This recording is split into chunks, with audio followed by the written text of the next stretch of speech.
सरकार मुर्दाबाद मुर्दाबाद मुर्दाबाद निगम मैनेजमेंट मुर्दाबाद मुर्दाबाद मुर्दाबाद तानाशाही मुर्दाबाद मुर्दाबाद मुर्दाबाद निगम मैनेजमेंट मुर्दाबाद। भारत टीवी की इस खास पेशकश चौदरख्वास्त की घड़ी में मैं रिजवान खान आप सभी का इस्तकबाल करता हूं। भारत टीवी यहाँ पहुंची है पुन्हाना में और यहाँ पर बिजली कर्मचारी लोग जो हैं वो 3 दिन से धरने पर बैठे हुए हैं अपनी मांगों को लेकर के। आखिरकार ऐसी कौन सी मांग है जो बिजली कर्मचारियों को धरने पर बैठने पर मजबूर कर देती है। इसके अलावा अभी आप लोगों ने नारे सुने होंगे कि ये सारे के सारे पुन्हाना जो सब डिवीज़न के जितने भी बिजली कर्मचारी यहाँ पर बैठ कर के जो नारे लगा रहे होंगे, उन्हीं नारों को सुनकर के आप समझ गए होंगे कि आखिरकार मामला क्या है। दरअसल पूरे मामले को समझने के लिए हम इनके पास भी रुक करेंगे और उसके बाद में मैं आपको समझाने की कोशिश करूंगा कि आखिरकार किस तरीके से ये पूरा खेल खेला जाता है। और साथ ही जब ये लोग धरने पर बैठते हैं तो सारे के सारे प्रशासन के लोग अंधे गूंगे और बहरे बनकर के बैठ जाते हैं। ऐसा लगता है जैसे शायद उन्हें इस बात की कोई भनक ही नहीं है और शायद ये लोग बेवकूफ़ हैं जो यहाँ पर धरने पर बैठे हुए हैं। आखिरकार पूरा मामला क्या है उसे समझने के लिए हम यहाँ पर इन्हीं कर्मचारियों से जानने की कोशिश करते हैं कि आखिरकार ये लोग धरने पर क्यों। क्या मैं राज्य कमेटी सदस्य all Haryana power corporation worker union संबंधित सर्व कर्मचारी संघ हरियाणा जी, मैं आपको अवगत कराता हूं कि ये जो धरना प्रदर्शन 3 दिन से चल रहा है, इसका एक मेन इश्यू ये है कि जो होडल सब डिवीज़न में एक पिछले 6 महीने से एक लड़का कार्यरत था, उस पर भ्रष्टाचार धोखाधड़ी का मुकदमा है, उसको डिपार्टमेंट की तरफ से टर्मिनेट किया जा चुका है।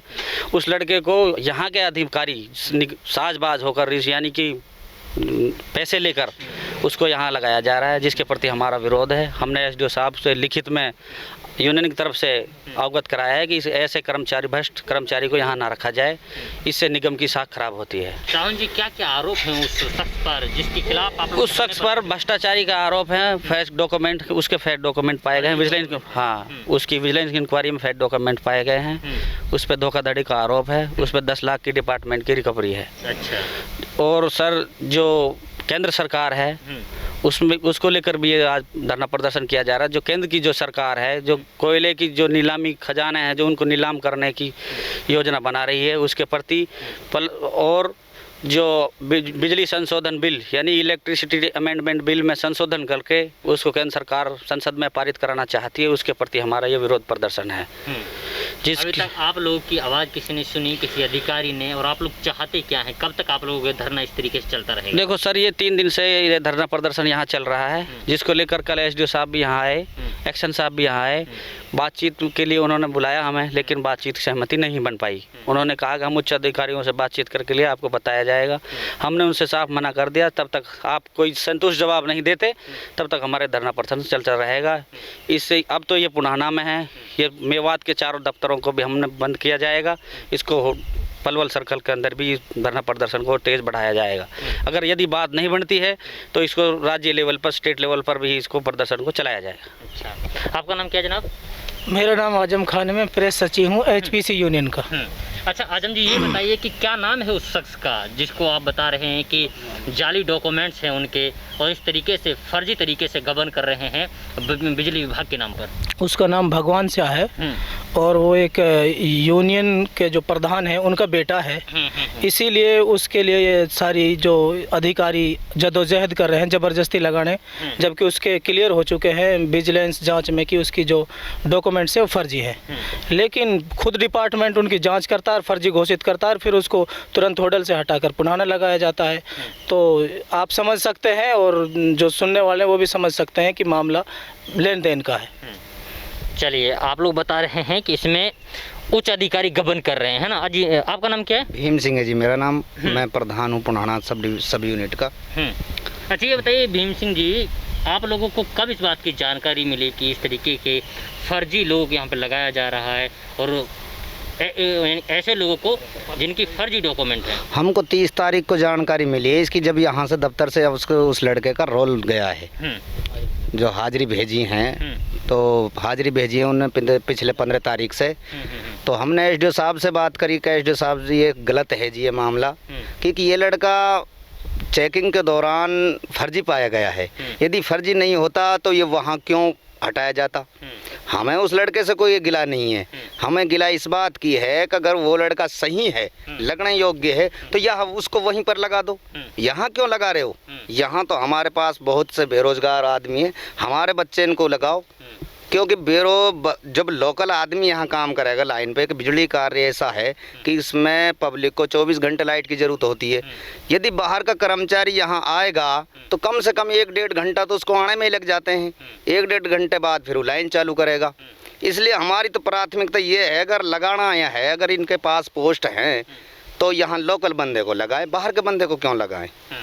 वैकेंसीज खाली है तो यहाँ के लोकल बंदे लगने चाहिए। हाँ जी, क्या नाम है आपका? मेरा नाम असलम खान है। असलम खान जी, अच्छा ये बताइए कि आप लोगों का प्रोटेस्ट जो चल रहा है पिछले 3 दिन से चल रहा है, अब आप लोगों की क्या उम्मीदें हैं और क्या मांगे हैं सरकार से? ऐसा है जनाब, इसमें सारे अफसरों को पता है इस बारे में। इस लड़के ने किसी शिफ्टिंग की लाइन के लिए 4,70,000 रुपये एक्शन होटल से मिलके धोखाधड़ी की थी, जिसके बारे में सबको अफसरों को पता लग गया। वो कंज्यूमर है सौंद गांव का, उसने सीम विंडो लगाई है, RTI लगाई है, इसका पूरा खुलासा हुआ है। और जिसमें विजिलेंस इंक्वायरी पे DJP पंचकुला, वहाँ से इंक्वायरी हुई है पूरी, सारी हर चीज़ इसकी सबूत मिल गए कि इन्होंने वहाँ से पैसे भी लिए हैं। इनके ऊपर 10 लाख रुपए का डिपार्टमेंटली मतलब रिकवरी डल गई है। लेकिन उसके बाद जब यहाँ पे ये लड़का लाया जाता है पुन्हाना, हम SDO पुन्हाना से इस बारे में विरोध करते हैं कि SDO पुन्हाना साहब, आप इस लड़के का सप्लीमेंट रोल या कुछ रोल में नाम ना भेजो, बेहतर है। लेकिन उसके बाद एक्शन नूह द्वारा SDO पुन्हाना पर दबाव बना जाता है कि आप इसके रोल को भेजो। हमारे लाख मना करने पे HPC वर्कर यूनियन प्लस मैं SKS का प्रधान ब्लॉक पुन्हाना का, हमने जब सबने मना किया, लेकिन उन्होंने साफ मना कर दिया कि हमारे पास SC साहब का ऊपर से दबाव है, हम इसको भेजेंगे। अच्छा असलम जी, एक चीज़ बताइए। हाँ जी। कि जो भगवान जिसका नाम बता रहे हैं आप, हाँ जी, दास जो भी है, हाँ जी, वो मतलब कि किस पद पर यहाँ पे तैनात किए गए थे? वो LM एक आउटसोर्स का एक पद है, उस पे वो लगाया है और उसको बता रहे हैं कि वो 15 तारीख से ड्यूटी कर रहा है। जबकि हमने उसका रजिस्टर भी चेक किया जहाँ पे वो हाजिरी भर रहा है, अभी तक उसकी कोई हाजिरी नहीं भरी है वहाँ पे। वो अपने वो एक दिन भी ड्यूटी में नहीं आ रहा है यहाँ पे। उनकी हाजिरी लग रही है, हाजिरी भी यहाँ से हाजिरी भेजी जा रही है। यहाँ का जो हमारा पेलर ग्रुप है, हेड ऑफिस जो भिवानी, जो हमारी दूसरी है यूनियन है, उसका जो यहाँ पे कोई कर्मचारी है राजेश जी, उन्होंने, वो फोरमैन है यहाँ पे, उन्होंने अपने रिस्क पे यूनियन का दबाव मार के उसका रोल में अपने साइन करके और यहाँ से भेज दिया है। ठीक है, अब ये इस बात की जानकारी है कि उसकी यानी कि जो प्रेजेंट कौन लगा रहा था हाजिरी? हाँ, प्रेजेंट राजेश लगा रहा है, प्रेजेंट राजेश लगा रहे हैं, राजेश लगा रहा है। चलिए ठीक है, ये मामला आप लोगों ने सुना, क्योंकि कई सारे यहाँ के जितने भी कर्मचारी थे उन लोगों से हम लोगों ने बातें की और जानने की कोशिश की कि आखिरकार वो मामला क्या है जिस मामले को लेकर के ये लोग धरने पर बैठे हुए हैं। एक शख्स को यहाँ पर इलीगल तौर पर लगाया जाता है जिसके फर्जी डॉक्यूमेंट है और साथ ही साथ कई लाख रुपए का गबन करने के बाद में होडल डिवीज़न से उन्हें पुन्हाना डिवीज़न में शिफ्ट कर दिया जाता है, और वो भी बिना किसी परमिशन की। इसके अलावा जब इस बात की जानकारी यहाँ पर बैठे सारे के सारे कर्मचारियों को लगती है तो ये लोग इस बात का विरोध करते हैं कि अगर वो सही है और वो सही तरीके से काम करना जानते हैं या फिर उनका सही डॉक्यूमेंट्स हैं, तो उन्हें होडल डिवीज़न में क्यों नहीं लगाया गया, पुराना डिवीज़न में लगाने की ज़रूरत क्या है। इसके अलावा अगर ये सारी चीज़ें, क्योंकि जब उसके ऊपर फर्जी तरीके से सारी चीज़ें साबित हो चुकी हैं तो उस पर कार्रवाई क्यों नहीं हो रही हैं, ये सारी चीज़ें इन लोगों ने बताई। इसके अलावा जब इन लोगों ने उच्च अधिकारियों से बात करने की कोशिश की तो उन्हें सिर्फ और सिर्फ हाथ लगी, तो वो थी निराशा। लेकिन निराशा किस तरीके से विश्वास में तब्दील होती है, किस तरीके से इन लोगों को न्याय मिलता है, ये वक्त बताएगा। वक्त के लिए आपको थोड़ा इंतजार करना पड़ेगा, तब तक के लिए आप बने रहिए सिर्फ और सिर्फ भारत टीवी के साथ। वीडियो जर्नलिस्ट मुस्तफीद के साथ मैं रिजवान खान, भारत टीवी पुन्हाना।